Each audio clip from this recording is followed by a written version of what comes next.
తాకట్లో ఉన్న మీ బంగారాన్ని విడిపించి ఆ రోజు ఆన్లైన్ రేటుకి కొంటాం. Sharma gold company.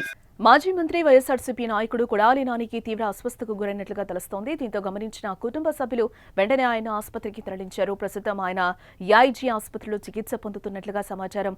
మరోపక్క కొడాలి నాని ఆరోగ్య పరిస్థితి గురించి స్పష్టమైన వివరాలు ఇంకా బయటకైతే రాలేదు. కానీ ఈ వార్త ఆంధ్రప్రదేశ్ రాజకీయ వర్గాల్లో తీవ్ర కలకలం రేపింది.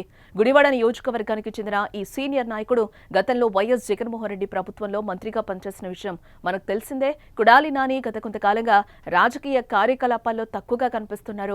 ఆరోగ్య కారణాల వల్ల ఆయన రాజకీయాలకు దూరంగా ఉంటున్నారని సోషల్ మీడియాలో కొన్ని పోస్టులు వైరల్ అయ్యాయి. ఈ పరిస్థితుల్లో ఆయనకు గుండెపోటు వచ్చిందనే వార్త వైఎస్ఆర్సీపీ శ్రేణుల్లో ఆందోళన కలిగించింది. ఆసుపత్రి వర్గాల నుంచి అధికారిక సమాచారం ఇంకా వెల్లడించలేదు.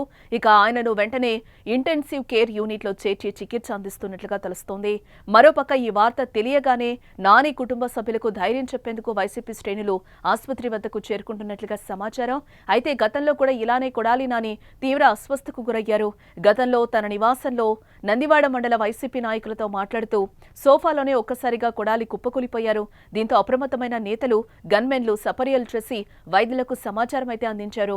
అయితే కొడాలి నాని అతిగా ఆలోచించడంతో ఆరోగ్య సమస్యలు తలెత్తాయని, జాగ్రత్తగా ఉండాలని వైద్యులు సూచించారు.